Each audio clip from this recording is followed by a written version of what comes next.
All right. Yeah. Oh, yeah.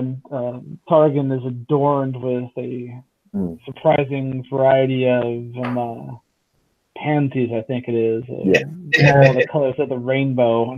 Shame pansies for a month.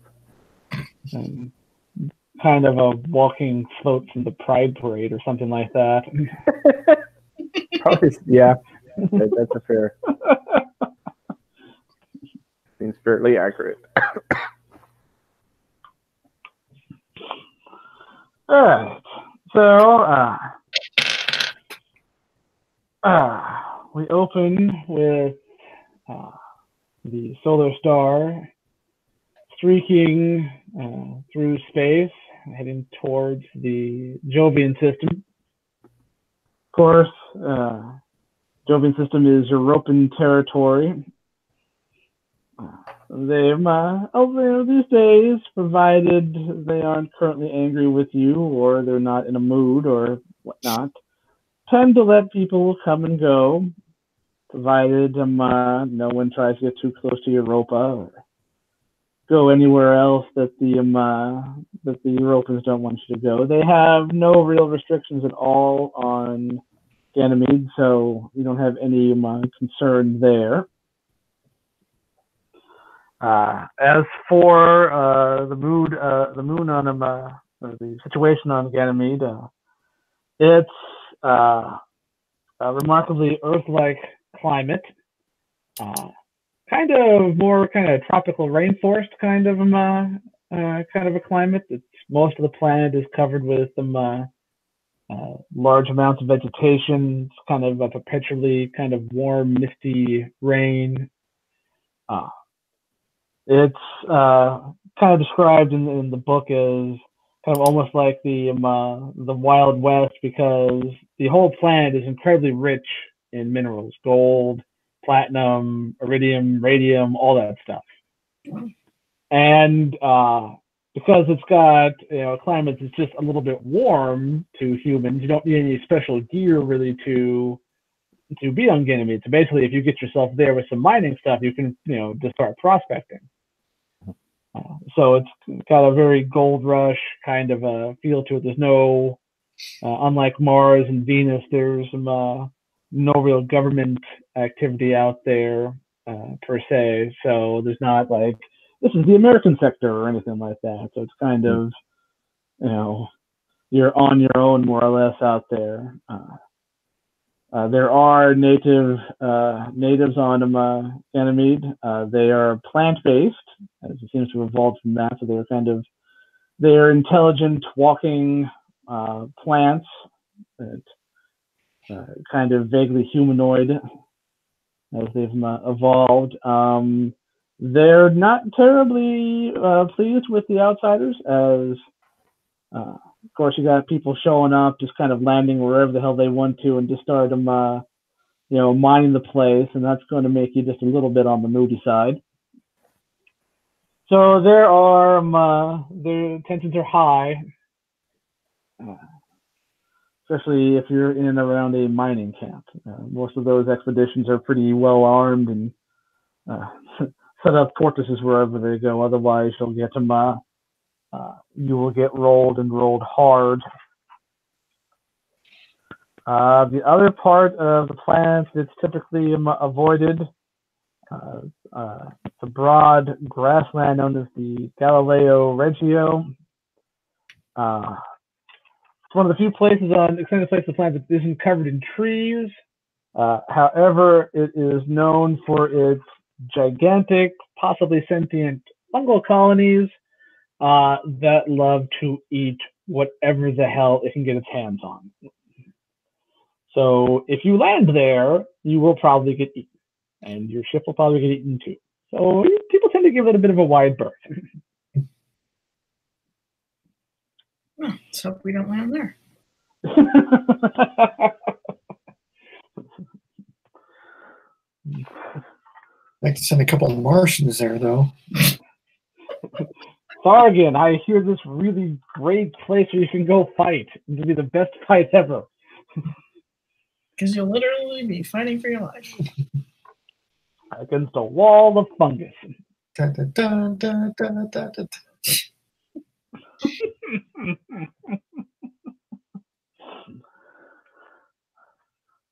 Alright.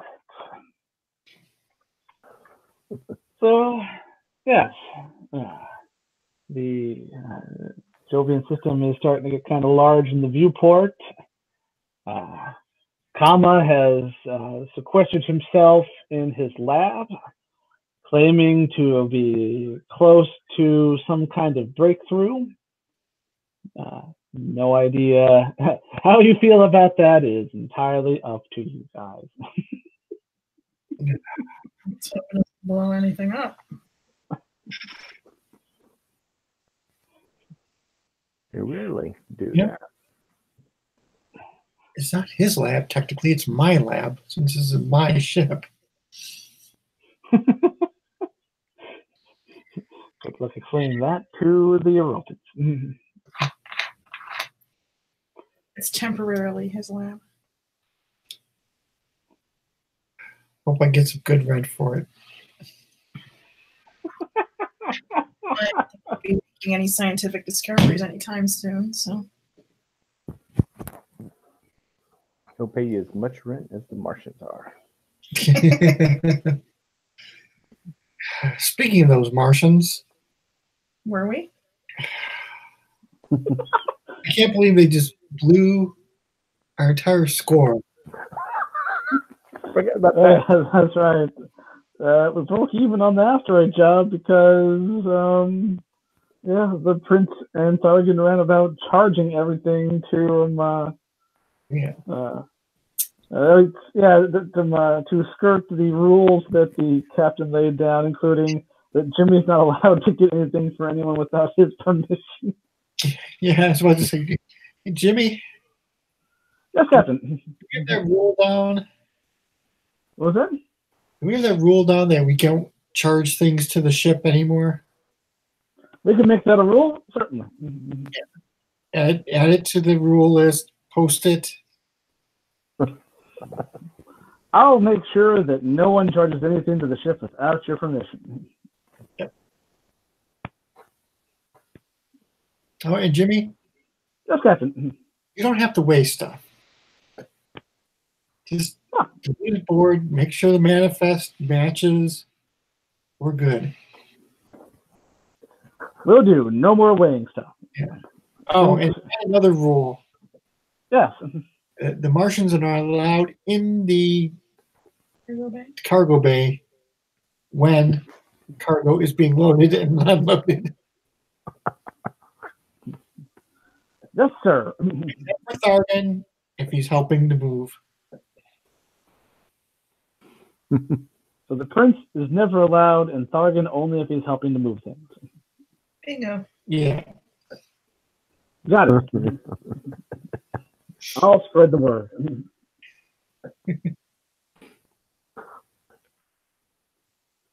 Come ahead, wall in the mess hall. Just all these different rules. His rule book is getting thicker and thicker. He posted it on the wall in the mess hall that doesn't have the.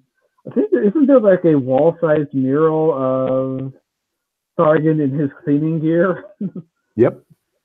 There is. Gonna have to change your name to Captain Umbridge. I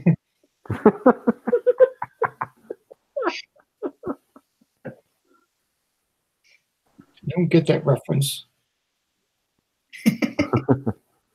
No, you wouldn't. The book's never been written yet. Yeah. We've invented it.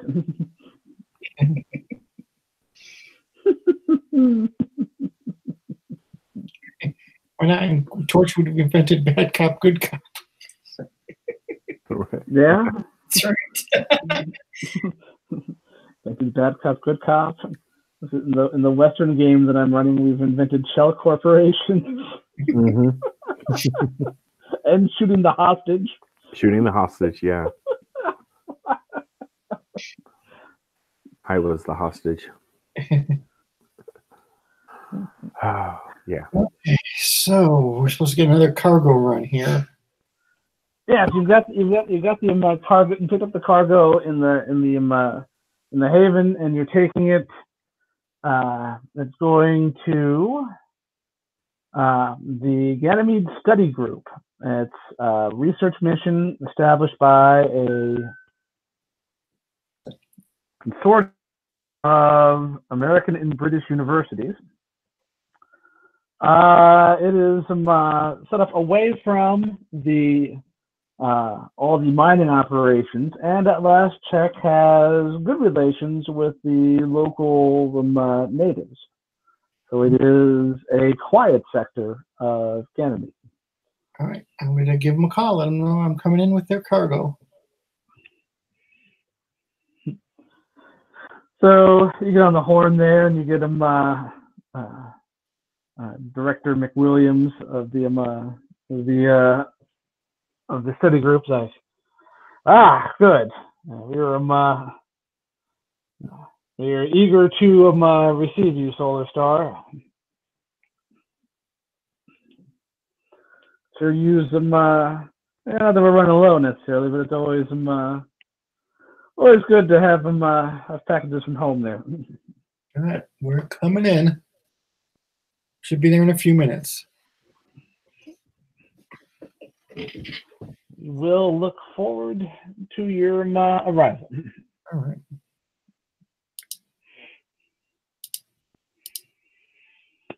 All right.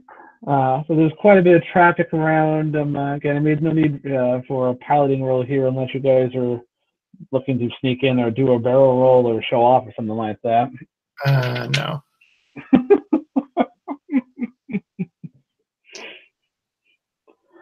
Well, so yeah, you guys can land whenever you want to. Ganymede is We're not doing anything fancy.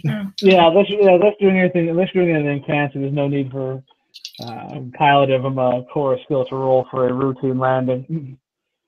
But the planet itself is kind of a brilliant green, not unlike Venus is from the outside. Except this won't have the super oppressive heat and pressure that will crush you if you go below a certain altitude. Just lying that nice and calm-like. The shuttle comes in for the rocket comes in for a nice little landing there. The study group's compound is in amongst the forest. It's kind of got a bit of a clearing there, not a sacred clearing, as there are sacred clearings the locals have where they gather and whatnot. It is not one of those, otherwise it'd be trouble. It's doesn't look like standard construction, as the study group is kind of taking great pains to disturb the environment as little as possible. But it's still kind of a collection of Quonset huts, which are clearly living quarters, and they've got a few kind of buildings, mostly kind of single-story kind of things, around there. Okay.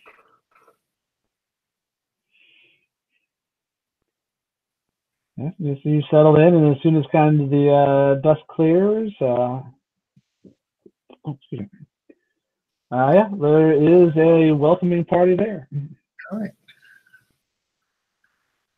Come out. Okay. All right.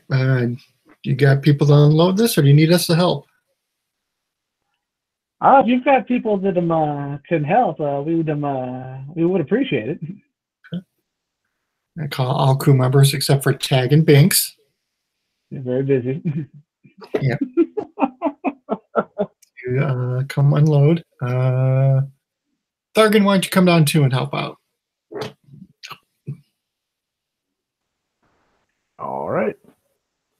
The prince is about to say something to Thargan when that gem on his staff starts glowing again. That's not going to turn to anything having happened twice. No. I- I make- paranoid. I clean up after his exploits.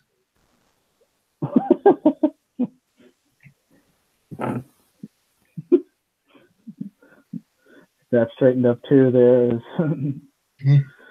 probably got a little hand, but so yeah, the princess kind of looks at that and looks at you and is like, yes, go assist the captain. I will be indisposed. Very well, my prince. Make sure you keep those flowers on. Of course, sir. Do not wish to bring more shame onto my family.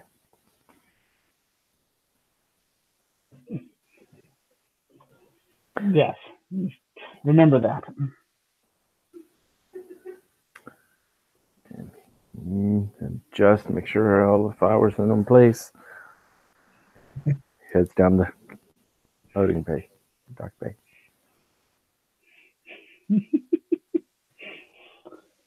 Oh, going to be interesting. All right, so you guys are offloading cargo.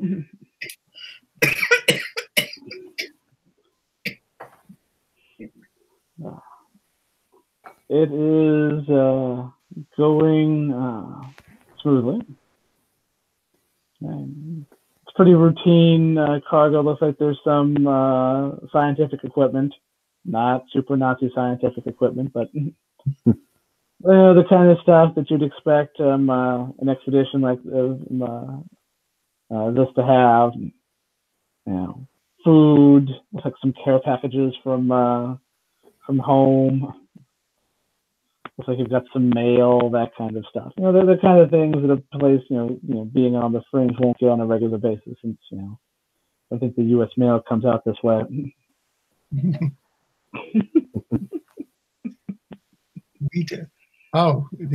U.S. mail has to change their motto by us because we didn't get mail for 3 days because of the cold. Yeah, they were down for 2 days up here.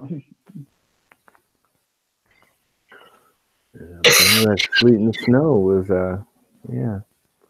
Well, this wasn't the sleep. This was just how freaking cold that it was. And the sleet and the snow had been, well, as clear as you can get it, when you get that much, that much crap, I mean, the roads are passable. And so this was just that it was, negative 25 with a negative 50-degree wind chill outside.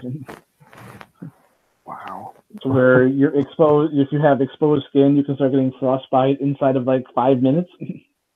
Or less than, yeah. Yeah. I lucked out because that Wednesday was my day off from work. And people still made it into work. I made here. a lot of stuff shut down up here. The Tribune didn't, of course. And I made it into work. I was fortunate that I didn't have to walk from my usual parking space because it got so cold that my car froze. It was just, and it'll start like negative 15, but it gets into negative 30, and it doesn't have a block warmer because Volkswagens don't have block warmers. And the car's from Texas. You don't need a block warmer in Texas, even if they did put them on. I wouldn't have gotten one. But yeah, it was just too cold for it to move. It was the weekend before it thawed back up. Wow. I mean, I had Andy dropping me off.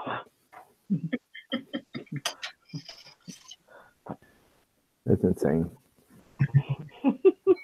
That doesn't compute. Negative 24 when I got up for work at 6 a.m. on Thursday.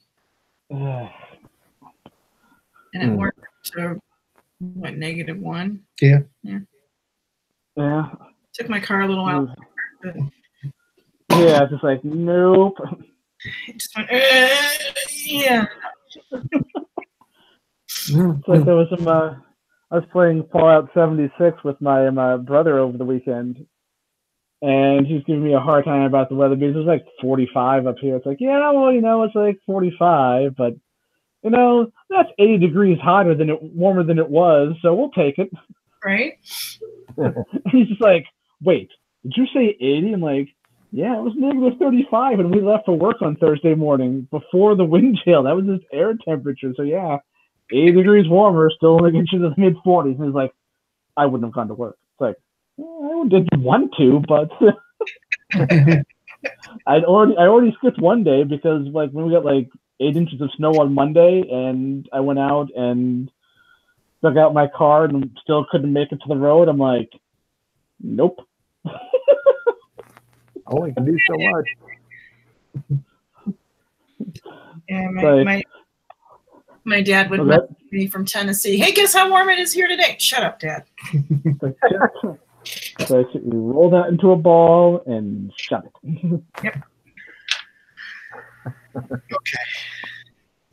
So we're unloading. Yes. Back to. Should we get done griping about the weather there? So yes, you guys are unloading. It is going smoothly. Change. So, you got anything you need to help back or anything, or any passengers that need to go anywhere? Well, I mean, we've got them. We do have some samples. We need to. We'd like to send back for further testing. And I don't know. It's the most exciting of work there, but you can get it back to. Let's see. Look at the notes there. Yeah, if you can get them. You can get these back to MIT on Earth. We would appreciate it. I don't know if you're going back that way, but We can make it back that way. $20 is $20. Right? Need to make up some money.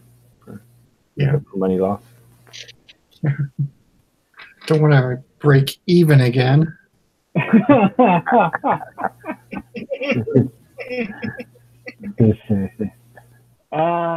I get? Let's engage a mechanic here. Hmm. Can I get awareness and ingenuity from everyone who is taking part in the offloading? Awareness, ingenuity. Yes.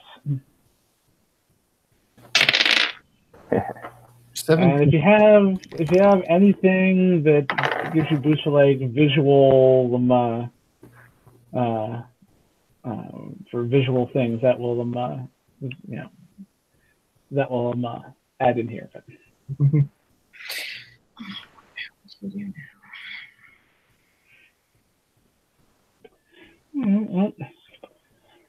So, Vargan, you don't notice this. I'm sorry. Yeah.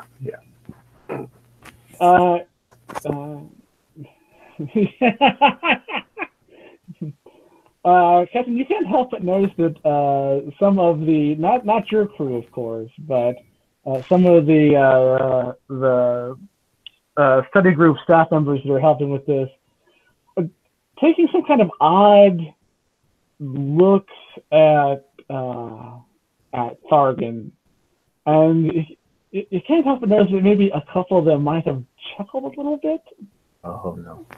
Thargan clearly hasn't noticed at all. Thargan is still being very Thargan.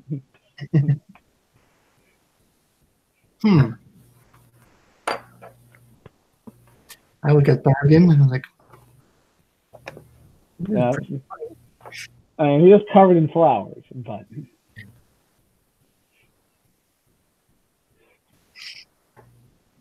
But yeah, so that's just just kind of, and it's not like they're I hate Martians kind of a sidelong glance or something like that, or even kind of we're scared of him sidelong glances. It's just kind of a bemused you kind of look at it and then kind of look again, kind of did I just see that? I look ridiculous, so yeah. Guess the prince is punishment is working. Do you say that out loud or just like in Thargan's hearing? Sure, why not?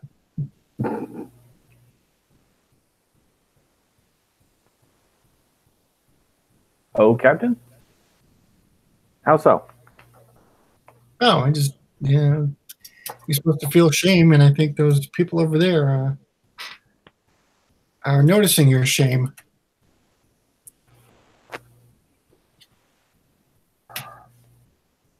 As the captain points out, you see like a couple of them, a couple of people in them in the study group jumpsuits who that kind of thing where they're looking, but then they get caught looking, so you turn away real quick. They do that, and they kind of pick something up and start walking. Just going to start randomly walking away. Oh, well, they are shame pansies. I don't think they want us to know their billing address.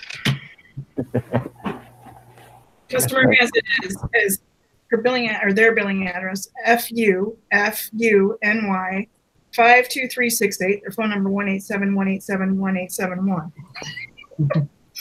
I guess they don't want us to know their billing address. Wow.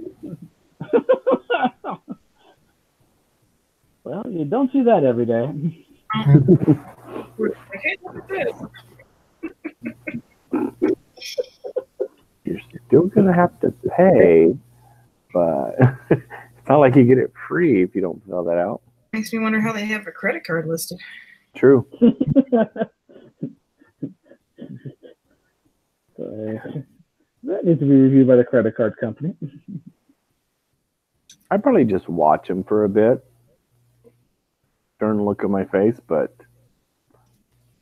it would not be appropriate to react being under the punishment of the shame pansies. I don't think. Unless I had permission. If the prince was here, I would ask permission. To prove my Martian. Yes. I would just watch them sternly as they slink away. All right. Well, if you're looking at them sternly, they kind of skitter away there. Yeah, because you are a large, fearsome Martian warrior. And, offloading stuff with a big Hamax on my back, so. Yes. Large, muscular man. Right. Incredibly muscular. All right, so the offloading is wrapping up. Director McWilliams is out there, watching things get offloaded, and kind of checking things off of the manifest, kind of standard operating procedures. With Thargan glaring at people in the way that Thargan glares at people, the snickering and kind of weird glances has died off significantly, as no one necessarily wants to step in that nonsense. Fair enough. Yeah. And so, yeah.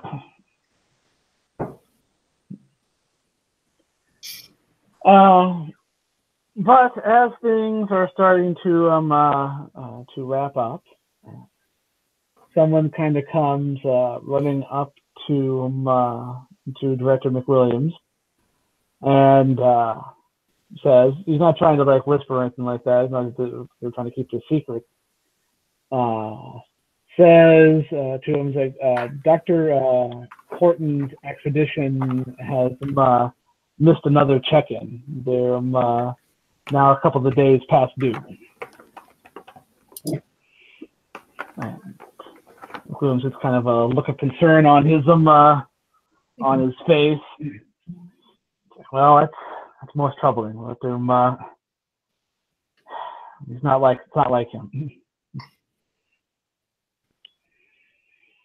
We'll have to well, hopefully, maybe it's just his radio transmitter is broken. Trouble? One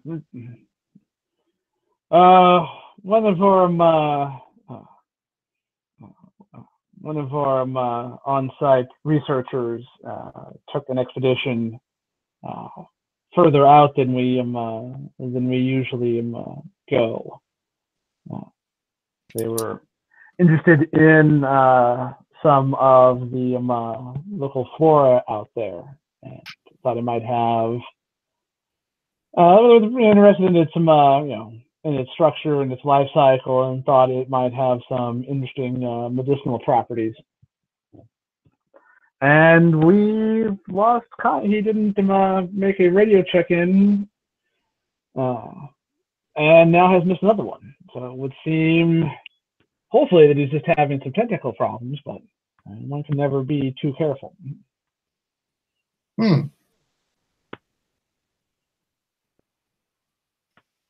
I think we might be able to help you out. Well, I don't wish to impose, but we are mostly scientists here. We certainly aren't the rocket rangers. That's from no one's going to mistake us for them. So, but looking again at if you have the capabilities to look into this, we would be very appreciative. We'd compensate you, of course.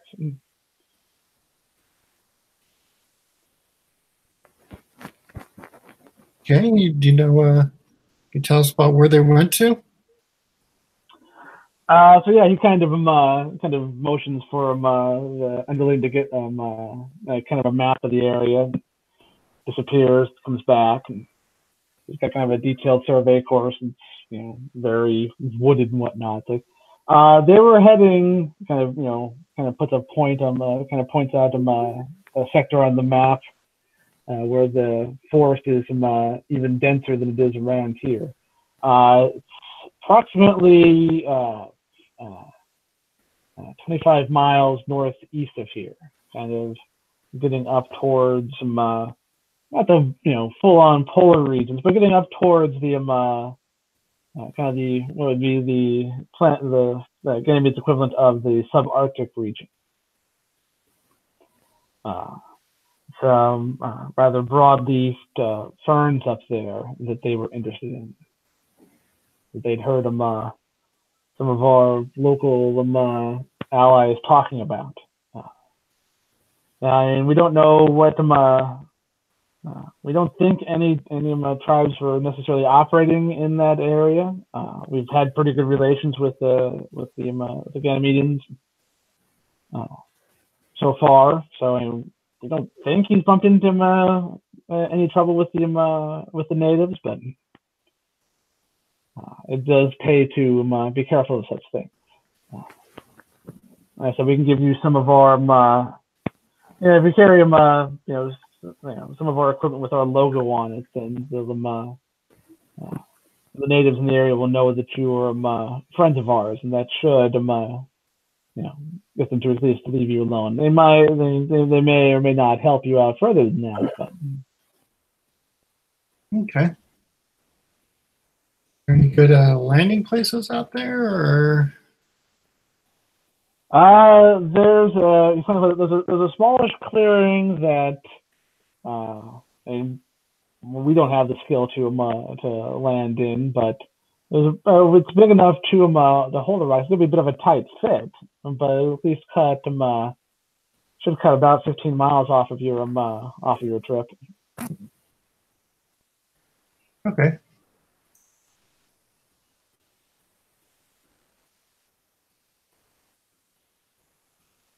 All right, that's hey Cora. Yeah. Taking a little side trip here, a little rescue mission.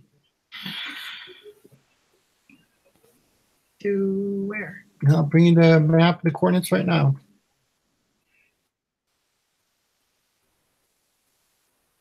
Super duper. So you're looking for, it's being led by Dr. Samuel Horton. He's got a half dozen of his research assistants with him. Two of them are recent graduates from universities back on Earth. The other four are here on as part of an undergraduate study program. Okay.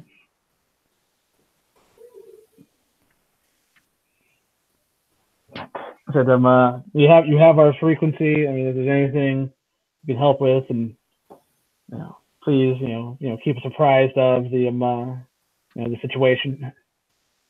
We will. Our resources are kind of limited for such activities here, but whatever we have here that you need is at your disposal, of course. Okay. Thank you, Captain. All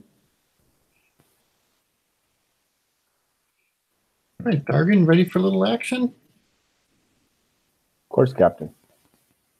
I'm at your service. That's good. We're pansies. Even with my chimpanzees, I will follow you as a authentic Martian leader. That's good to know. Thanks. Right.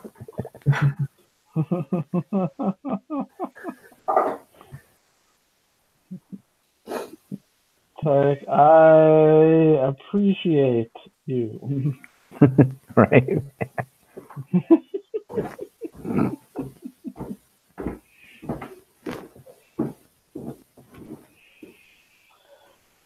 All right.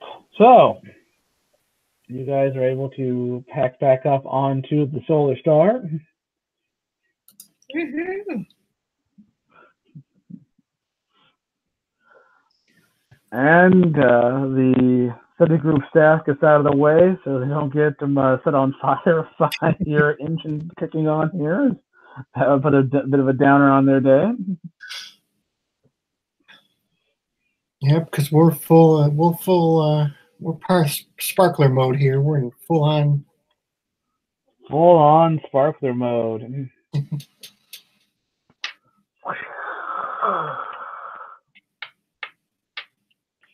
All right, so now, yeah, that landing spot is going to be a definite tight fit for the Solar Star, but it's certainly doable.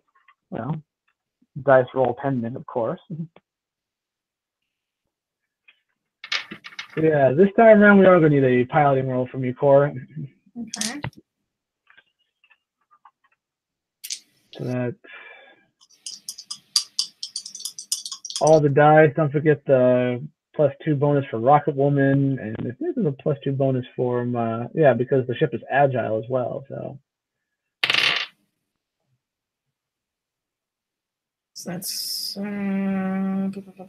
transport, and then the ones for it's going to be you're going to roll coordination, transport, +2 for Rocket Woman, +2 for agile.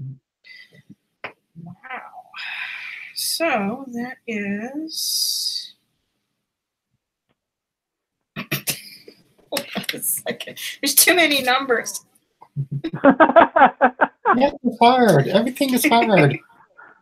I was told to be no math.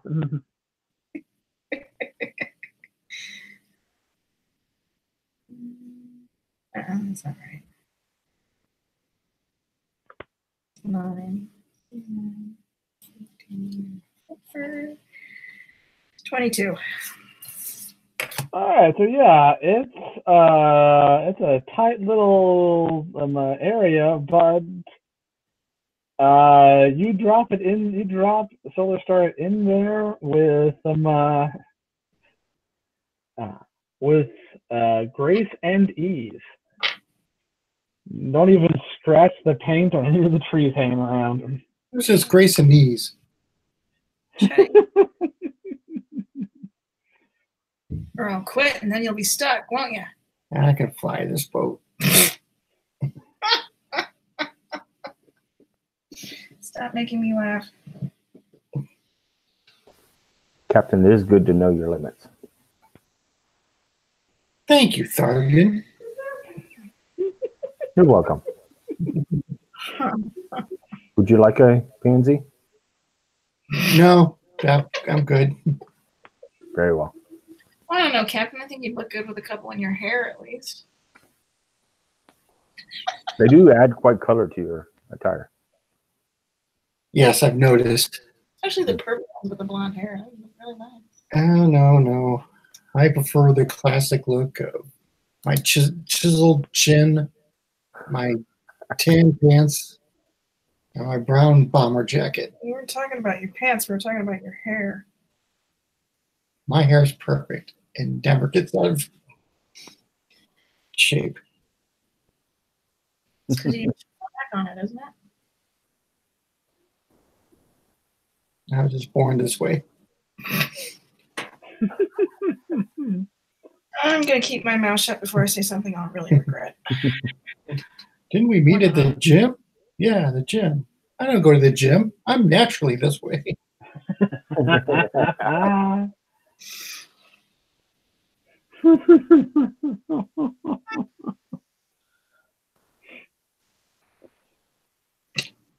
Nice. Show the ham jet and the ham cycle. All right. So,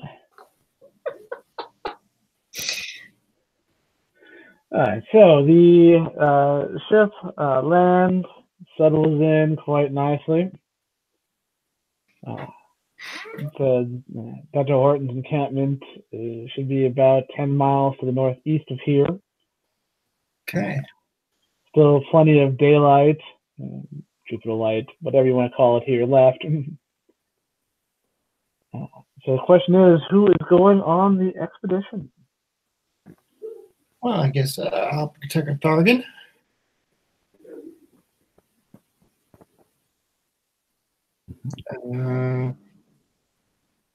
I'm gonna give Tags and Binks a break. They're good. They can come with because we need someone to haul our stuff. Well, anything's better than the septic system there. You guys need to take a shower first, though. Right.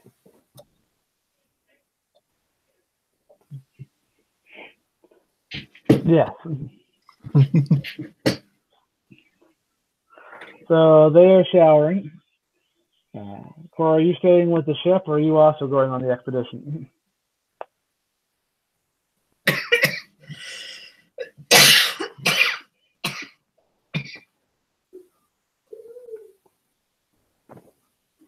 Staying or going, Cora? Staying or going? Staying. Sorry. Just cough. Excuse me. Yeah, do not miss coughing fits. All right. So Cora will keep an eye on the Solar Star.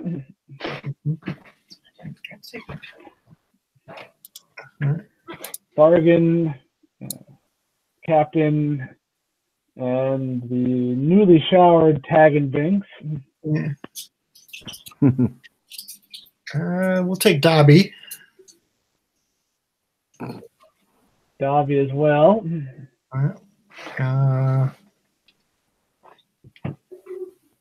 Cookie, remember to keep an eye on Romney.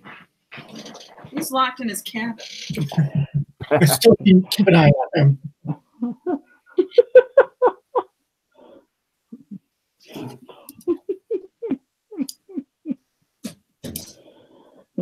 She's like, yes, Captain, I will keep an eye on him.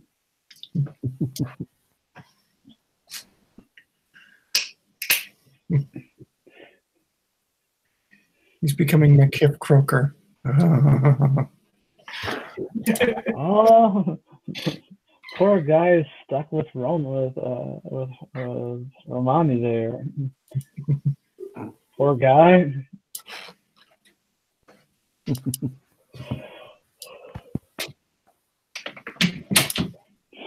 All right. So, and Thargan, you're still covered in chain flowers, right? Well, yeah, the prince hasn't given me permission to remove them yet. Just making sure. I am very colorful. Oh, don't even know. Hope we don't have to do stealth. I will be the bush. I don't know if you were terribly stealthy before you were covered in flowers. That's not really Thargan's thing.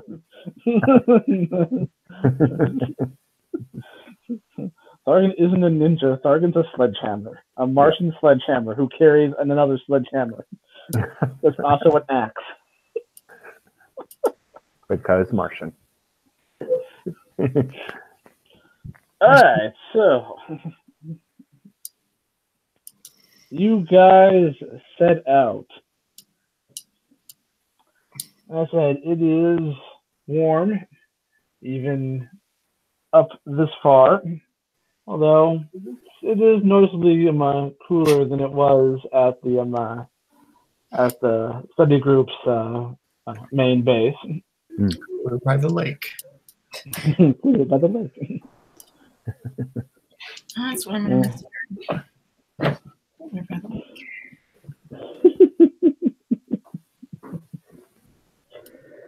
So, yes, you guys are making your way through the woods. So I suppose the question I have here is, how are we moving through the woods? Trying to make the best possible time? Trying to be, well, not necessarily stealthy, because, it's hard to be stealthy as a big group, especially with Thargan floating around there, but trying to look for signs of the expedition, maybe? What is the strategy we're employing here? Yeah, we're going to be checking for the signs as we go. All right.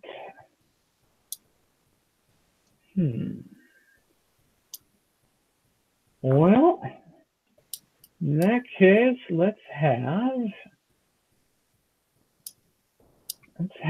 some awareness and ingenuity rolls.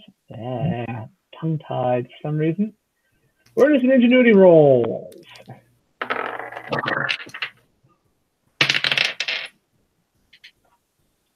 Mine goes to 11.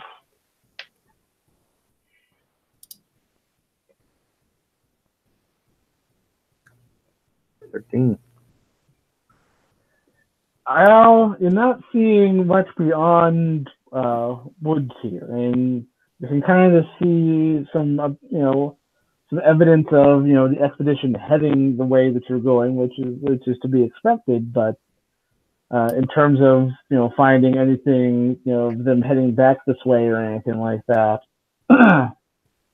you do not see any evidence of that.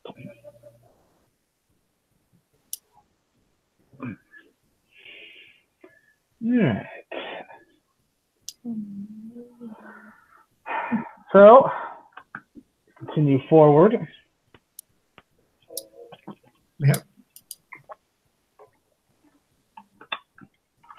Moving further and further into the woods. The density is kind of picking up.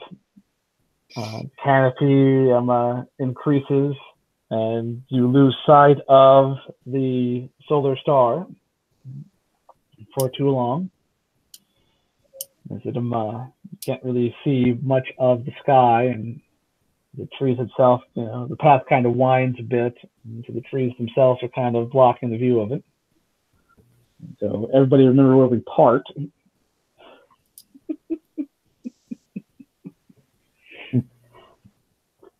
Excuse me.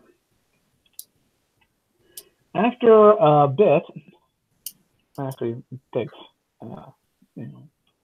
more than a bit. After I'll call it like 3 hours of trudging through here. You still haven't come across any additional signs of the expedition beyond kind of seeing that they came this way. Eventually, though, you make it, or at least as best you can tell from the map, to the place where Dr. Horton's expedition had set up camp. And sure enough, it's not even really a clearing. It's just kind of in amongst, on the ground and amongst trees and whatnot there. You do see a camp. You've got we'll call it, we've got 4 tents. Kind of an area set up where there was, a campfire. It's extinguished. You've got a couple of them, we really call them crates, a couple of boxes with the study group's logo on them. And we've got let's see. No, that's some, you don't see any other, you see some other kind of scientific equipment kind of actually kind of haphazardly scattered about here, actually. You don't see any kind of radio transmission equipment, nor are you met by any people. You do see, of course, you've got trees, you've got the various, other, you got moss and, plant life and whatnot there. You do see a number of rather broadleaf ferns about, which must be why they set up shop here, as there seem to be an abundance of them. But that is your scene. No tracks leading any directions, or? Well, let's have some rolls to see what we can find.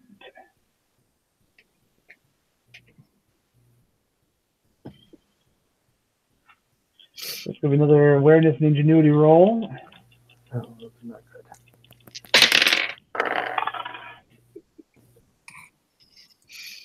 Oh, wow. Okay. Rolling. Well, Wow. at least you guys are consistent. Not for you, Captain. You're just kind of taking in the scenery.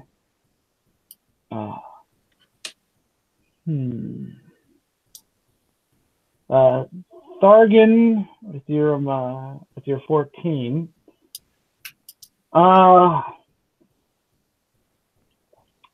You don't see that it's kind of muddled. There's a lot of kind of tracks. It's like you kind of looks to you like there's kind of maybe signs of some kind of struggle.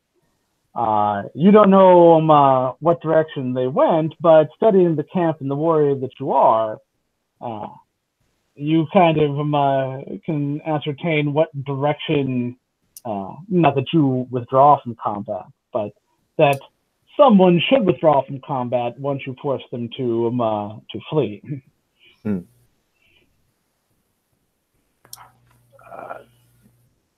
I'll get down on the ground and start analyzing a few things and pick up the dirt, kind of taste it. Yeah, Captain, there's a pretty powerful fight here. And I don't see, it's too difficult to see where they flew to, but whoever arrived here definitely vanquished the party and forced them to flee. Can you tell a direction? The tracks are not clear enough. My assumption would be that they flew in complete terror and went in multiple directions with no kind of a strategy. So, but I can't be certain of that.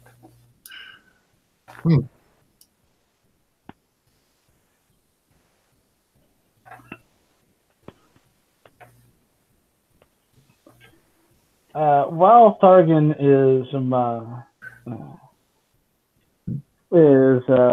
giving his assessment, Dobie, the screw up with uncanny luck, as I recall his miraculous screw up with uncanny luck. Goes, hey Captain, I think I found something. What you got there, Dobie? On one of the trees, kind of about shoulder level, it's got a swath of fabric. It's kind of, stuck to it like someone, bumped into it as they were, maybe running, maybe leaving quickly, who knows. But it's the same color of the jumpsuits that you saw back at the Senti Group's main base.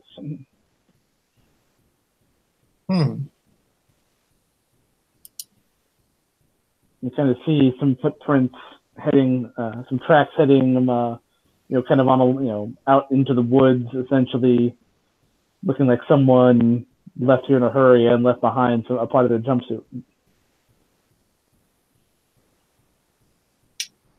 Well, I guess that's the best lead we got. Might as well follow it.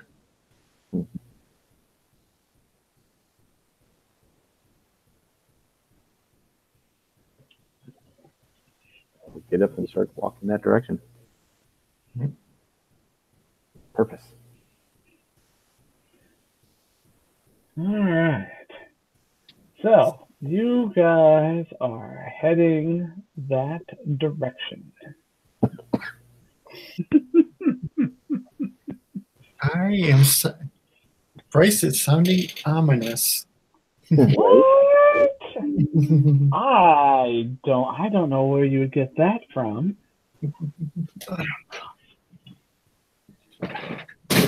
Heading that direction. That one. All right, so you guys head off to totally not your doom. Don't worry about it. Let's cut back to the Solar Star.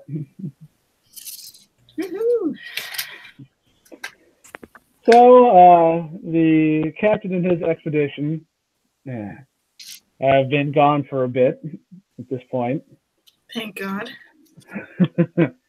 It has been quiet on the ship.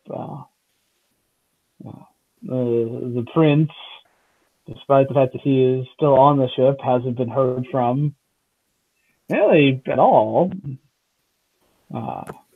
Kama continues to be sequestered in the science lab. Okay. You get a call from, let's see, look up the crew listing here. There we go. Yes, Eddie. Of course. From engineering. This is Eddie. What's up, Eddie? How are we going to report to? I'm sorry, what was that? How long are we going to report to? Something about how long or what?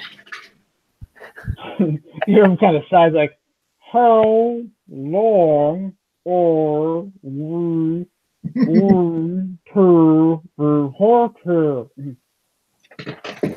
Shouldn't be too long. You hear someone else like, just give me the microphone. Stop it. No one's going to understand you.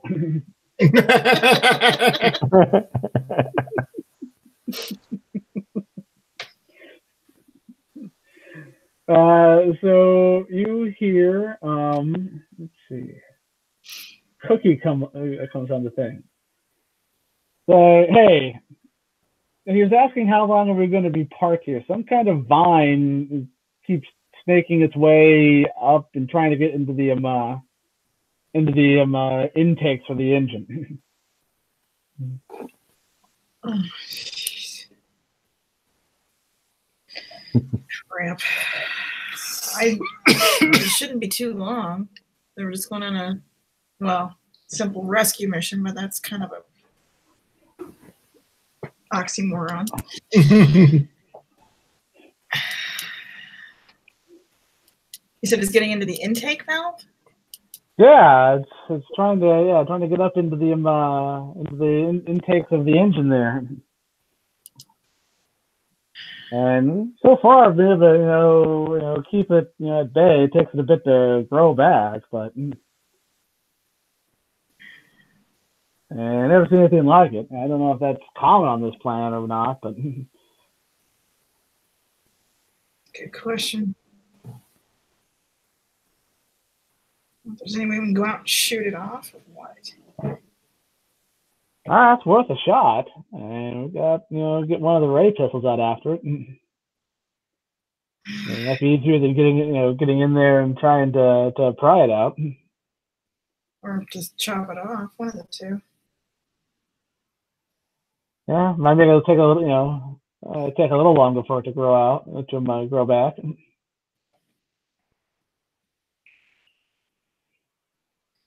See what you can do to get it off of there. Keep me posted. Will do. Will do.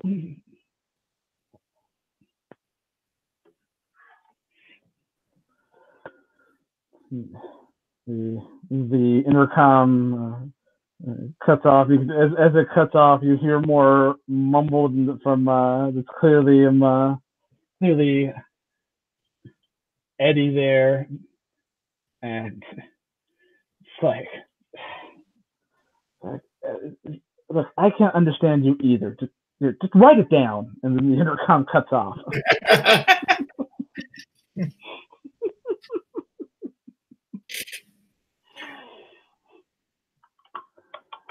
And first, then you hear you see the status indicators of people going outside to try and deal with the problem. All right. So as they do that, we'll smash cut back to our rescue party.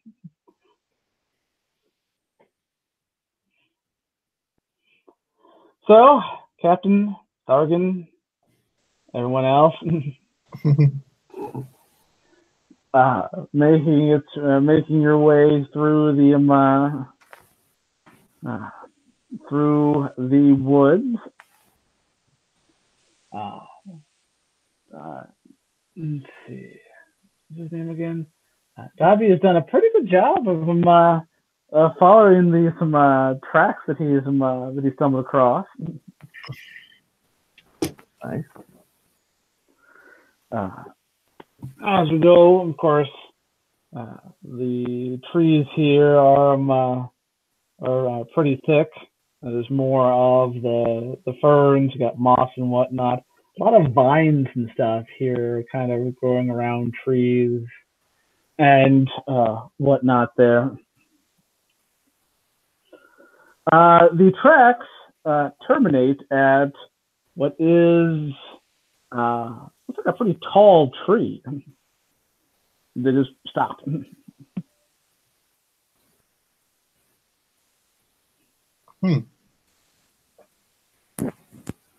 Oh, my first instinct would be look up the tree. I made a little scan the area. Not the tree, but look everywhere. You look up the tree, and you see there's obvious signs that someone has climbed this tree. Interestingly enough, you also see parts kind of, it's weird because you can see kind of disturbances where someone was as climbing, but then also kind of in the same area, it's just kind of randomly spaced. You see parts like almost like little bits and pieces of the bark have been kind of ripped off. And you can kind of see, you follow it down, and there's a kind of at the foot of the tree, kind of now notice it's kind of in amongst the kind of moss and stuff here. You can kind of see those bits and pieces of bark there. But there is a pretty good size. There are some pretty good sized branches a ways up there that someone could be up there. There's enough growth that if they were looking to hide, they might be hiding somewhere in the canopy up there. Well, I'm going to do something completely obvious. Hello? Anyone up there?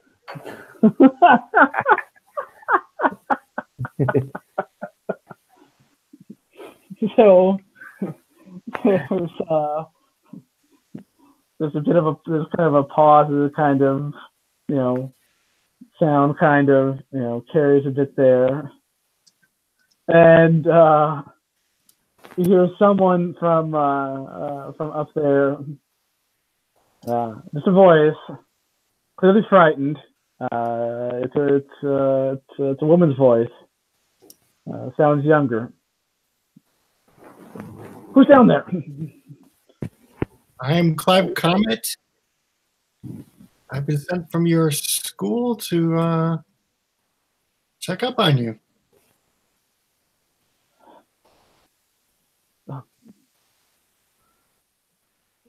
Oh. Okay. Is it safe to come down?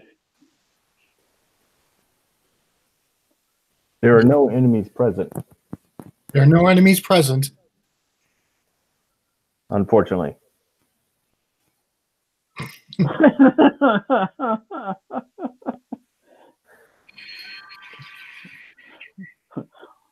So she okay, what about the vines? Are they still down there?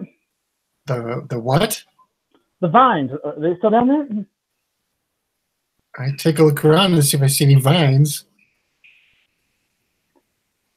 Well, there's got some vines, ivy-like vines, kind of wrapped around some of the trees in the not terribly unusual for a forest biome.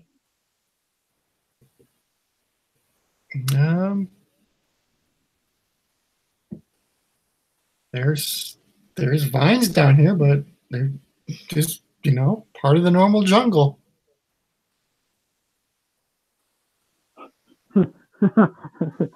So, are they moving? No. You Vines sure? are taking no aggressive actions. And believe me, he knows aggressive actions. But I think based on this, Thargan probably is going to go over to some of the vines and poke it with his axe just to make sure. The vine jostles a bit, as you would expect a vine to do, but otherwise does not seem to be terribly interested in what you're doing. It has no reaction other than to be a vine. That is correct. The vines remain passive.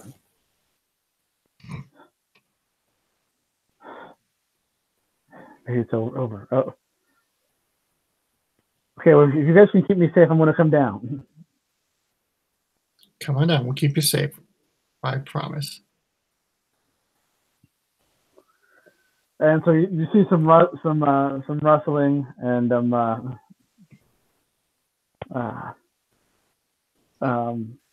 you see kind of what is clearly some legs, and feet, shoes, jumpsuit. Clearly someone kind of working their way back to the trunk and then climbing down.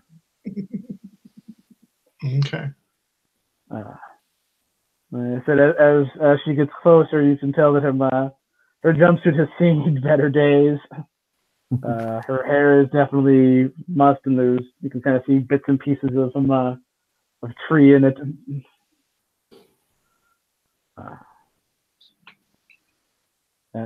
Takes her a bit because she was way up there. Tag, Binks, Tavi all kind of looking around. Like, what's he talking about? And she finally makes it down to the ground. Well, thank God. Didn't think I'd see anyone ever. You did retreat to quite a high height.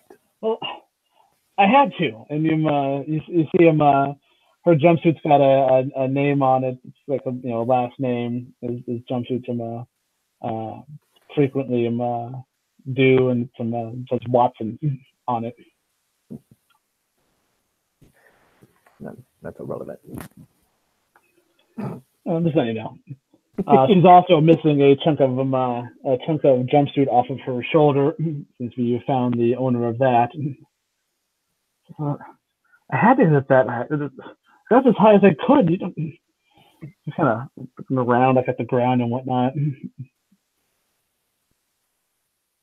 I'm telling you, the vines. You gotta watch the vines. Okay, what's the vines? Like vines, like it's just I don't know how to explain it. It was we were in camp, and Dr. Horton and Bobby had gone out. They were kind of swinging up to the further north. They were thinking about moving to a new campsite where they were scouting up there, and the rest of us were just back at camp. We filing our samples and whatnot. And then all of a sudden there was just kind of noise, almost like I was like, you almost couldn't hear it. It was that high pitched, and then the ground, and then all of a sudden there were just vines everywhere trying to grab us.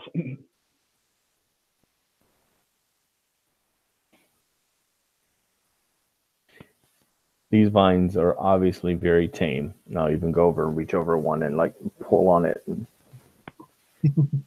Just now, but and they got Darlene. I told her to climb faster, but They pulled her right off the tree. What did they do to Darlene? I don't know. She was screaming, and then there was silence. They must have killed her. She's dead? I can fucking not work with it.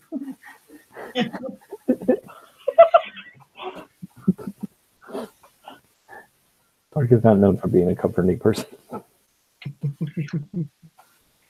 We don't know that for sure. Thargan, we don't know that for sure. Well, the facts seem to point to it. But we don't know that for sure. I guess that's true until we find our body. Look around. Are there any flowers around? Yeah, there. It's a pretty diverse biosphere. So yeah, there's flowers. I pick a flower and I put it on Thargan. Don't scare people. Is it better to not? Is it better to lie to them?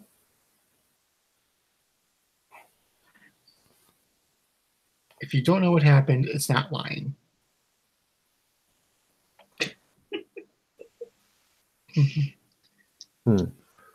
Give me much to think about. Just because I don't understand it doesn't mean I'm lying. This is more of the human wisdom.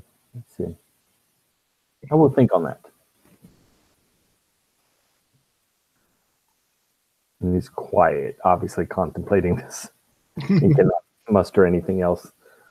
Do you know where anyone else in your exhibition went to? Well, so Darlene was with me. I said Bobby and Dr. Horton, they weren't in camp when the Vines came. I hope they're okay. So they were scouting out. They were scouting up north. Jason, I think he got out of camp and heading, I don't know, further east. I think it's kind of jumbled, and I don't know what happened to Lawrence. I don't know if he made it out of camp at all or not.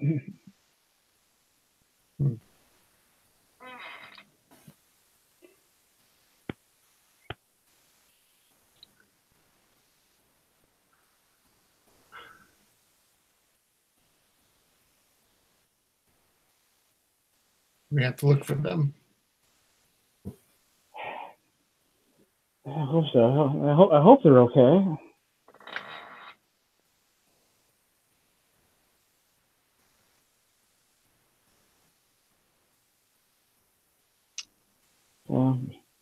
And looking around some more, it was terrifying. I mean, that shouldn't happen. I mean, there's a lot of stuff on this planet, and you know we've all heard of the fungi out on the Reggio that'll come up, but vines like that's. I mean, we've never heard anything like that. The Ganymedians didn't warn us of anything going on like that up here. They would know.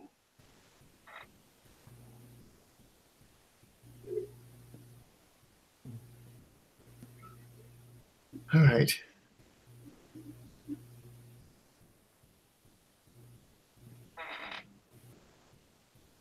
Let's set out and see if we can find more survivors. Oh, okay.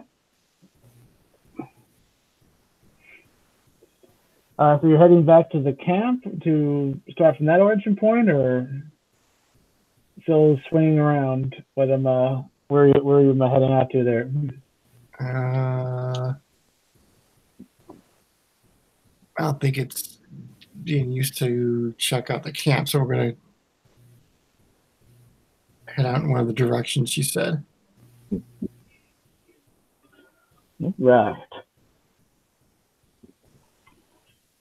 So you guys head out. And as you do, we will smash cut from there back to Cora and the Solar Star.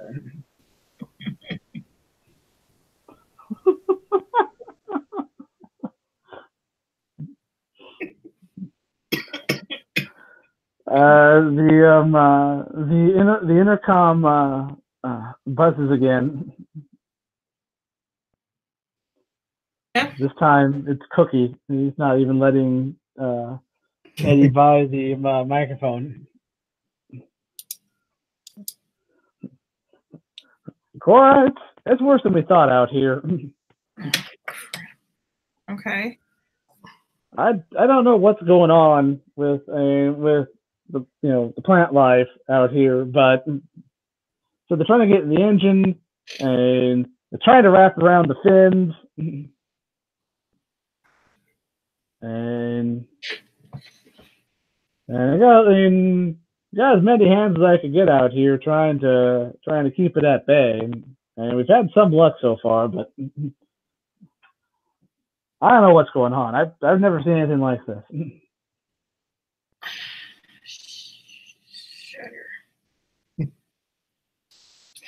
Sugar. At this point, how long has the captain been gone? Let's see. At this point, the captain has been gone for about 6 hours.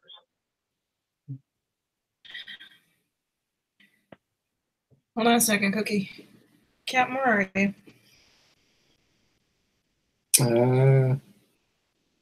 In the jungle looking for survivors. Look, we can't stay on this platform any longer. The plant life is trying to take over the ship.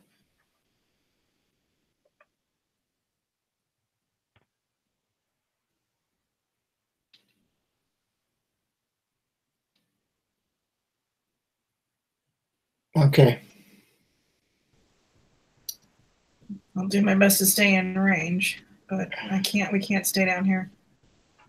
All right, we'll head back to the landing spot. All right, make it quick. We're gonna have to call up the search. I'm very sorry, but if we don't go now, we don't go ever. What about the others?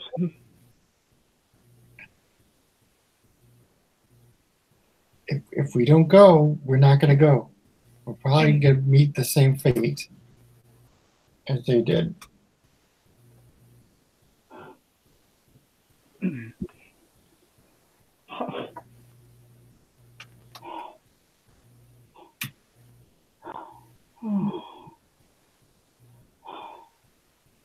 Fine. Good. I guess. But what if they're still alive out there?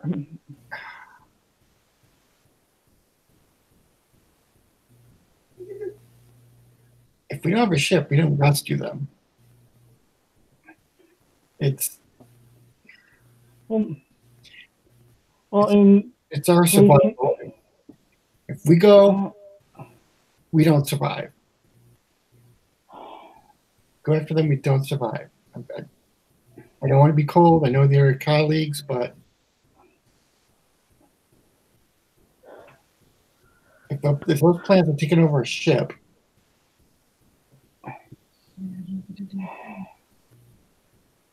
I mean, okay. Thargan, sometimes is blunt about things, but I think this time he actually might be right.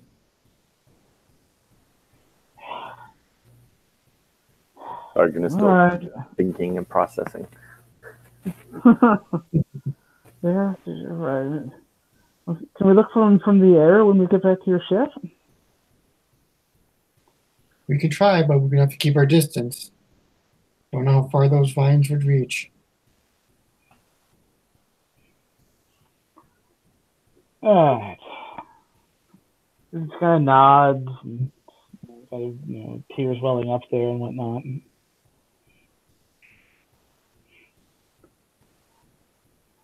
So you guys are heading back. Mm-hmm. Not going to be an instantaneous go back, of course, as you guys are hiking your way back. The crew of the Solar Star, how are they doing out there? They're fighting a losing battle against the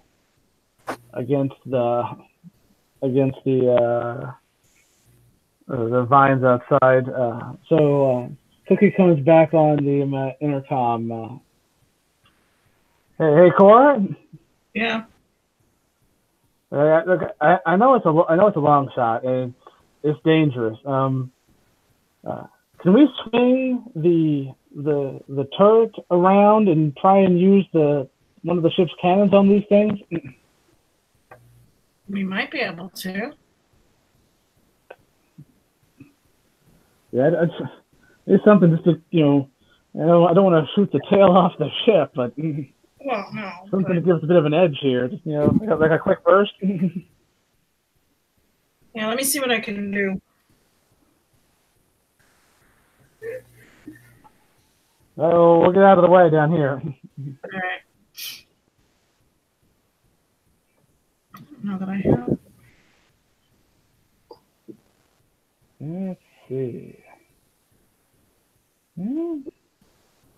Let's see. We've got. Let's see. I think Marksman works for that. So look at the ship combat rules again. Oh, Marksman. Oh, that Let's see. Let's see here. Hulls, rocket ships. Let's see. Yeah, it's a mental projection device. It's a heat ray. All sorts of cool rays. Yeah, you know what? That's what we're gonna call it. So yeah, you're gonna give me awareness and marksman. Maybe the ship's got sensors 4, so yeah, you can use your full awareness on it. I'm sorry, what was that? You're gonna use awareness and marksman. Okay. I do have keen senses also. All right, yeah, add a +2 bonus for that then. Story points. Get 4 dice. I'm not sure how many. You spend 1, you get 4 dice. Spend a story point and get 4 dice. Yeah, you can add, yeah, the first one will give you a add 2 dice to it, so you roll 46 plus all the fun stuff there.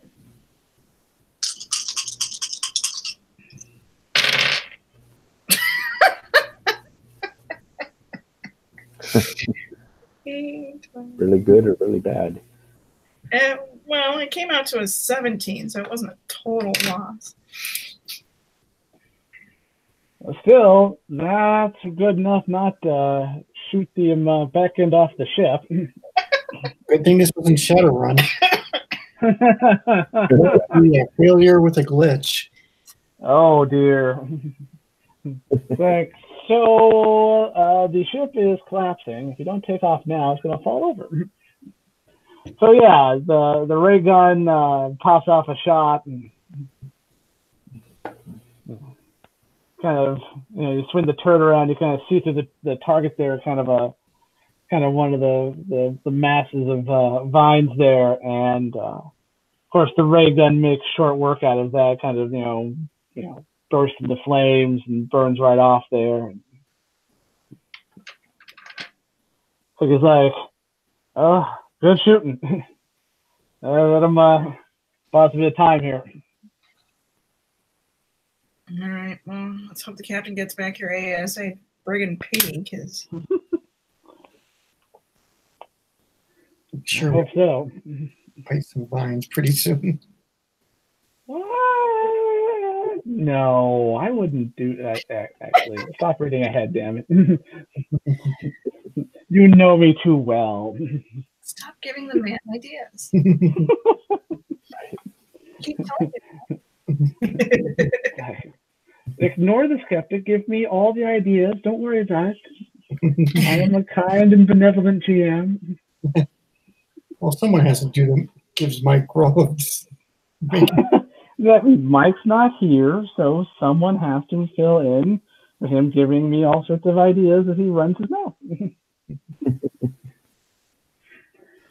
So yes, as the crew of the Solar Star celebrates a successful ray gun blast, giving them at least for now, the upper hand on the vines, we cut back to our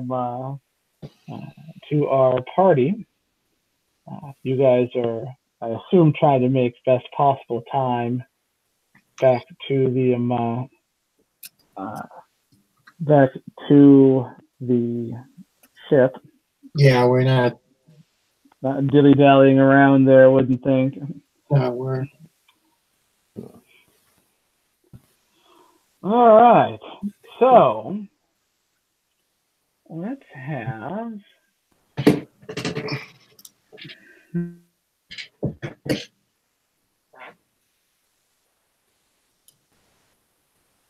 uh-oh. The roll was so horrible that Bryce disappeared. Right. Computer did not like it. Do not agree with what you're doing.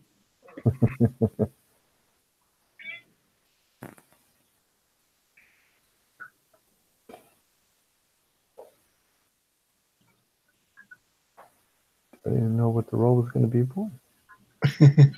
Not to be eaten by Oh, fine. right. Yeah, well, true. That's a fair assessment.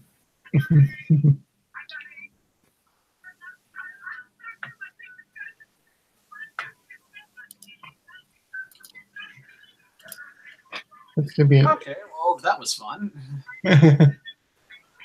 I flip over to a tab. I make a roll. I flip back. It's like, your call is ended because of an error. I'm like, Wow.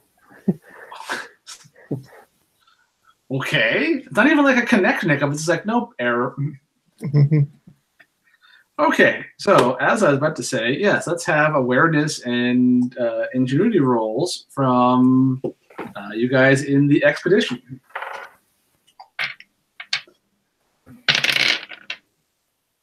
$18. Oh. 15. All right, you hear it, Captain, not you, Thargan.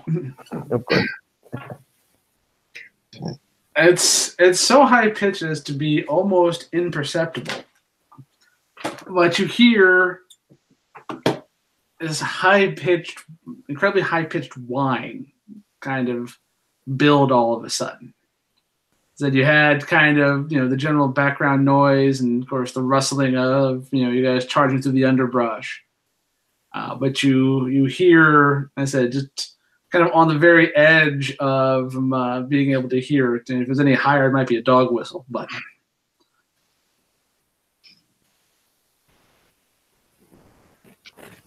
All right. Do we see movement? yes, there is a bit of a rumble, and then directly in front of you guys, a mass of vines kind of erupts from the ground. Oh, I blast it. I begin running towards it. All right, so Already been Clive. told of the warrior vines. All right, Clive, give me that's going to be coordination and marksman. Let's see. Well, the woman you rescued panics, unfortunately. Fortunate dice roll there for her. Not a good one for me. They're 11. They're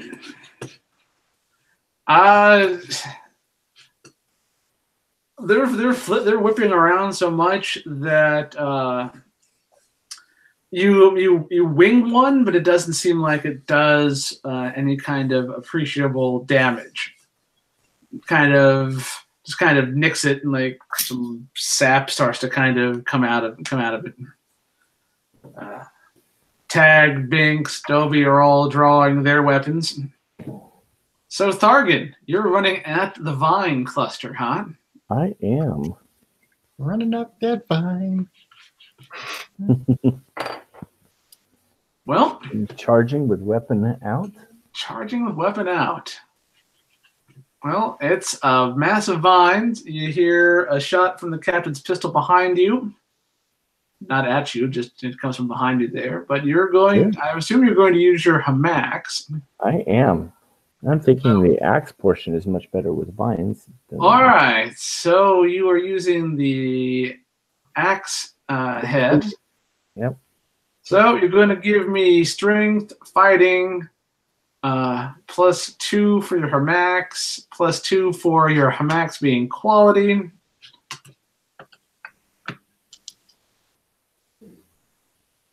My damage doesn't come into play till after this, correct? No, you gotta hit him first. Okay. Which you're probably going to do because you're Thargan. 4, 5, 6.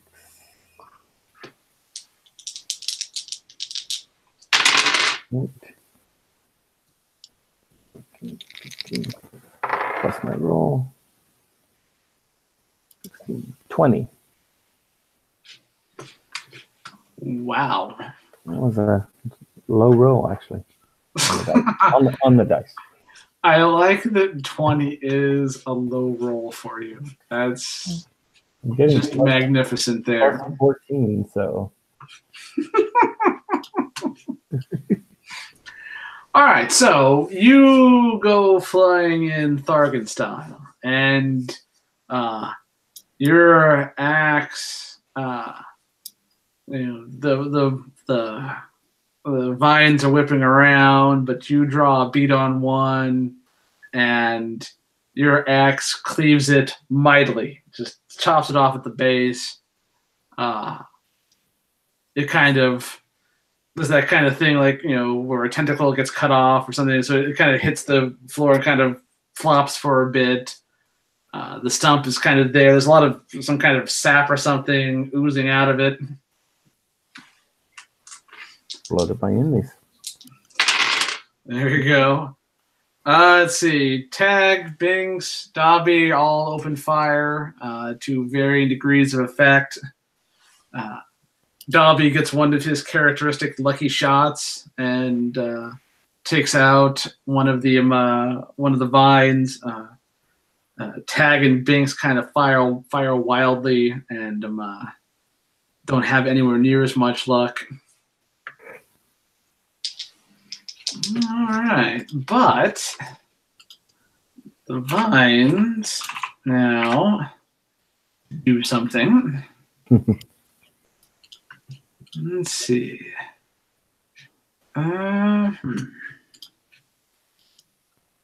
Your shield has got the quality of parry. I'm trying to remember what that does. That gives you a bonus to parrying. Let me look here. So Now you get to take a free reaction to defend against a melee attack using coordination and fighting. Oh, good. You should probably do that because the vines are coming for you. I should do that, yeah. It just allows me the free action. It doesn't give me any additional. No, yeah, basically it gives you this reaction for free. Okay. There's no penalties for multiple actions or anything like that. That is a 14. Well, that is a decent roll. Unfortunately, or fortunately, I don't know. You might enjoy it. You kind of liked it when the spider threw my phone to the ground for no apparent reason. Okay, well that's happened. Let me grab that real quick. You kind of liked it when the spider grabbed you and kind of slung you around a bit there. So who knows? Thargan marches the beat of his own drum. Let's take joys in the little things. Yes. One of the vines, or actually a couple of the vines, you try to swing your way out of it or anything like that, but the vines are just too fast for you, Thargan. And a couple of the vines circle themselves around you and grab you. Now, on the plus side, you are pretty well armored. So, at least right now, they're not crushing you or anything like that. But they do definitely have a hold of you. Okay. I'm crushing your target. I'm crushing your target. Yeah. As long as they're not trying to make a wish, then I'm okay. No, that's kind of two of them kind of have you like around the midsection, essentially. It's not like one's got here, one's got there. All right, so back at the top, Captain, your Martian friend is getting tangled up in some vines. I'm going to try to shoot him loose. Definitely going to spend a story point. Really good. I hear this great strategy is called shoot the hostage. No, that doesn't apply here. Stop shooting me. Right?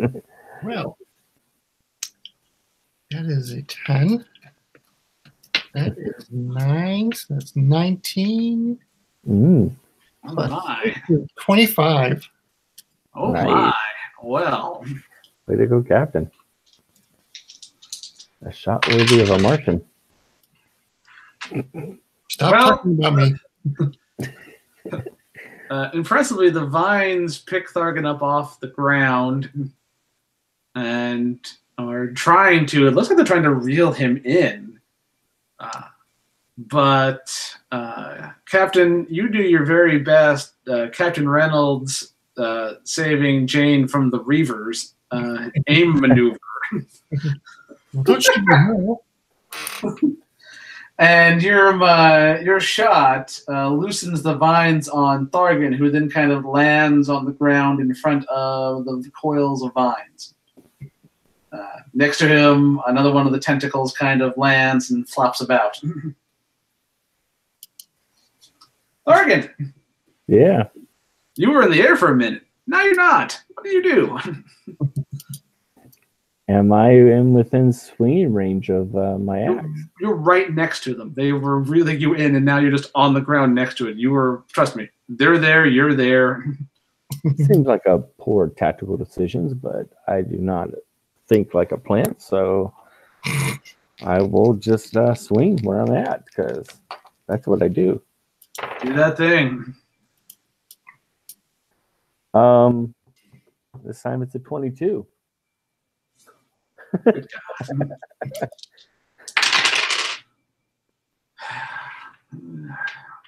I may not have any skills in any social or intellect or research-based things, but in a fight, You're very much in your element here. Vine is quite elusive. Mm. However, you were able to avenge having the nerve to pick you up and cleave it once again. It, sprays some sap and lands next to you there. do you know how long it takes to hammer out the dents in this armor? They also mussed up your flowers a bit. I know, and that's obviously gonna have to suffer. Tag, Binks, and Dobby open fire as well. They have far better luck than the last time. And Captain, you hear the noise kind of cut off, and then the vines, or what's left of the vines, retreats down into the ground.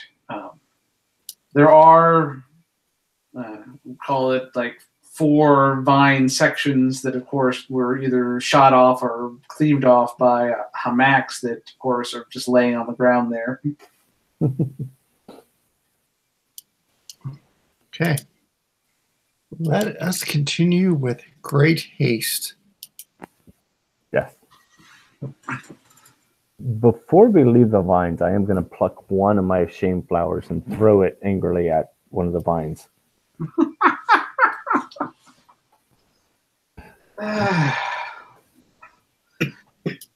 You angrily shame vine the shame flower, the vines. Yes.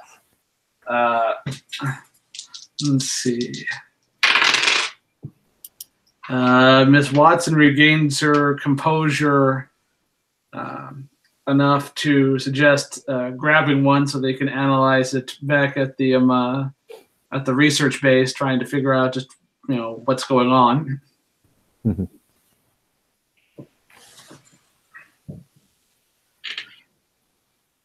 But you guys continue on.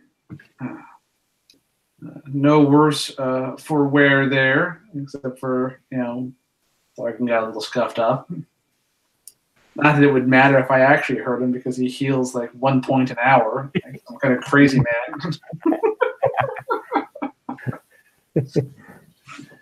This is so unlike any other character I play.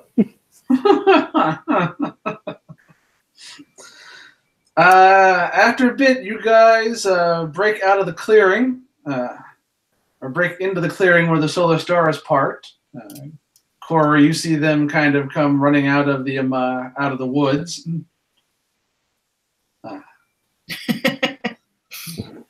Wow, look at him run. I don't think he's ever run that fast before. They've got an additional person. You see him, a young woman in a jumpsuit. Captain Thargan and company. You guys kind of break into the clearing and find most of the crew of the Solar Stars kind of arrayed around the ship, trying to keep vines at bay. Captain, having heard it before, you noticed the high-pitched noise here. It was not here when you landed, and it is not one of the noises your ship makes. Are those filthy vines attacking my ship? They're trying their best. Some of them are kind of it's like your crew is playing whack-a-mole with them. The vines are coming up, and they're trying to tamp them down. Some of them kind of wrap around, and then others come around and try and cut off there and whatnot. The ship is mostly clear right now. You can see a big scorch mark kind of next to one of the tail fins. Wow. Thargan, help him clear that rest of those vines off. We need to get out. Immediately, Captain. Big smile, and I run towards the vines.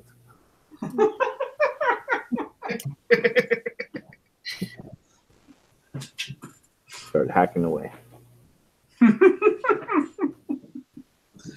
All right, so give me a fighting roll there. I'm Thargan. Let's see how this goes. Oh, that one's 21.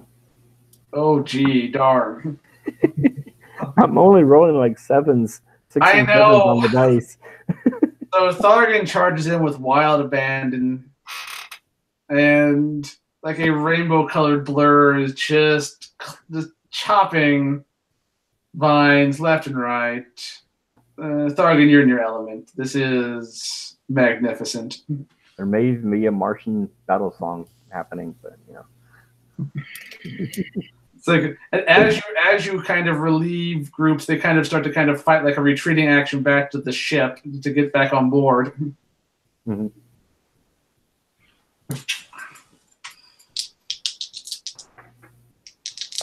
Let's see something here. I like it. Okay. So.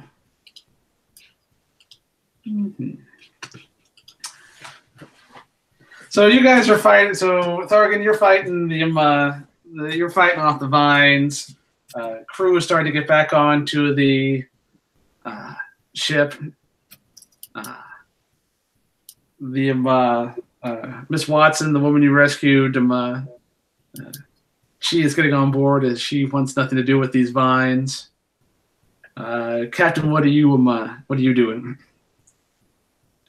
I'm going to cover. I'm going to order Thargan back in the ship once he does his chopping. I'm going to cover him to make sure no vines shoot him or get him. Or something. All right. So Thargan, you've been ordered back into the ship. You're kind of relieving the last of the Solar Star crew. Cookie, who looks sweaty and exhausted, who's been out here the longest, is kind of in charge of this group that you're relieving. Are there still vines in action? Oh yeah. No, the vines are still in action. You've been slicing them off as fast as they can there. Cookie looks very relieved to see you. So if we gotta get back on, Captain says we gotta get back on board. We gotta go, Thargan. There's a slight hesitation more than following me into the ship. Almost like I'm anxious or eager to remain, but yeah. I like that there's this hesitation because it plays in nicely to what I'm going to do in the way that I can. So, in exchange for me doing this, the kind of the rule that's the equivalent of a GM intrusion in Numenera, everyone gets a story point. So yeah, that's everyone. Whether you're outside or not, everyone gets a story point because I'm kind of intruding into the story here a little bit. So in that moment of hesitation, Thargan, Mhm. before you can even kind of register it, Cookie yells, "Watch out!" and pushes you, and is grabbed by a vine, and with a kind of amazing quickness, is drug off into the underbrush.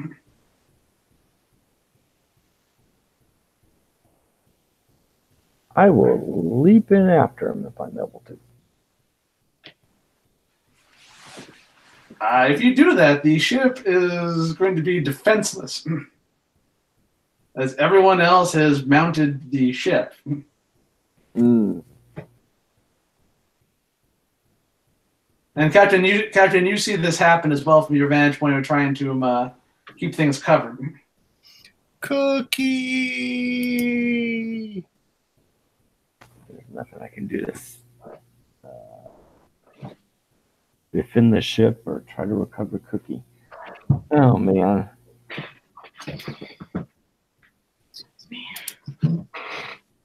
That's a hard call. I know, right? Moral dilemma.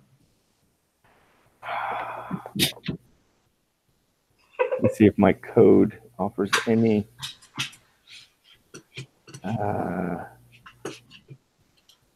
You know what? I do not mourn, but I avenge the dead. So I will remain where I am. Also remembering that the prince is within the ship. So I will stand my post and defend the ship as I hack at the vines, knowing that if we do not rescue Cookie, I will free this planet of all these vines. All right. Well, you're able to carve enough of a break in the action that it's safe to get back to the ship, as the captain seems to be ordering you to do so.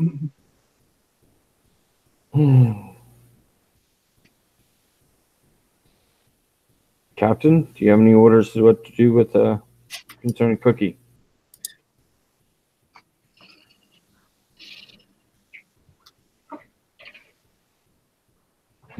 No possible way of saving them? You'd have to go searching the underbrush, trying to figure out where he's been dragged off to, or figure out what's causing the vines to go crazy.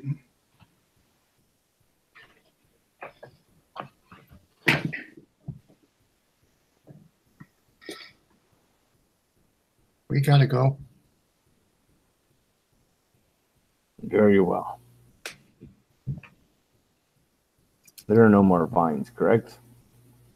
There seems to be a lull. I mean, the vines aren't infinite, although. Next time I'm programming the simulation so I can get Cookie.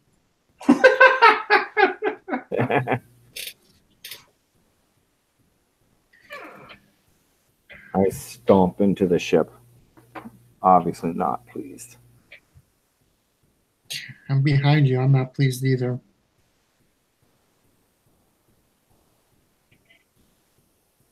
But on the other hand, Jimmy's a much better cook. He was dead. He was dead weight.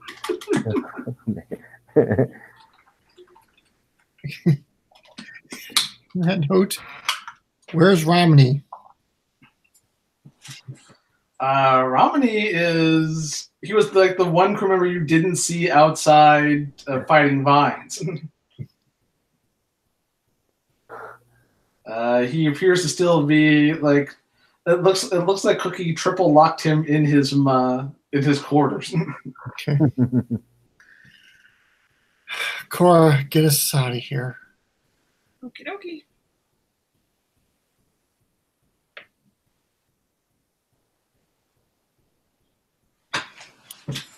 And with the vines cleared, Solar Star is able to lift off cleanly.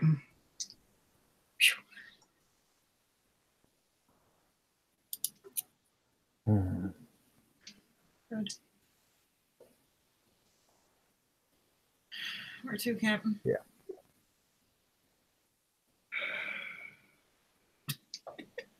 Cruise around the area. We're gonna look for other survivors. All right. Cookie didn't make it. Damn it.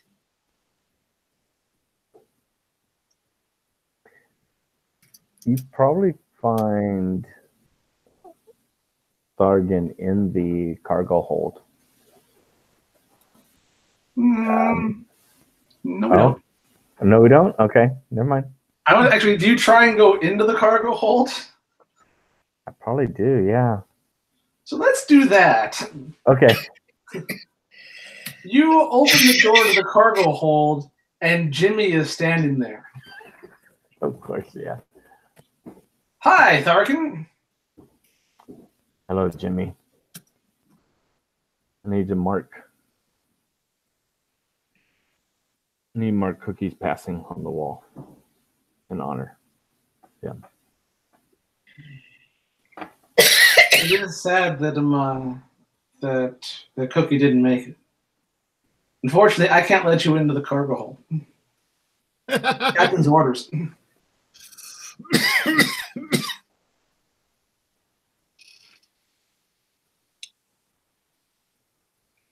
Jimmy, you must be remembered. Well, absolutely. But I still can't let you into the cargo hold.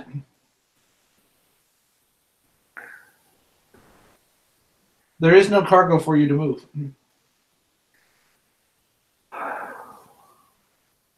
You plan to stop me, Jimmy?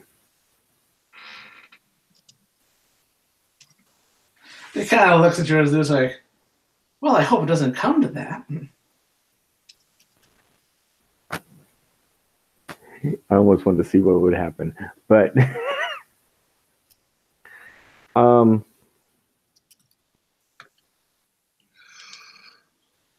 fine. We'll mark his passing in the galley. Okay. And we'll turn and go to the galley, and basically I'm going to write Cookie's name and write the date. I probably don't know how to. I probably don't write English, so it's probably a Martian. I'm thinking, but yeah, basically Wall of Valor. You know English is on your language list. You know English. Oh, okay. It's on your language list. I would write in Cookie's language, so I write his name. I don't know his birth, so just it's Cookie and today's date. Died. Something like that. All right. Scratching that into the wall. Okay. So you scratch that into the wall of the galley. It's gonna be embarrassing if we find him later. But hey, I don't think that far ahead. I just see a no vandalizing the wall rule coming right at some point here. I'm sure the captain will be good with that bad.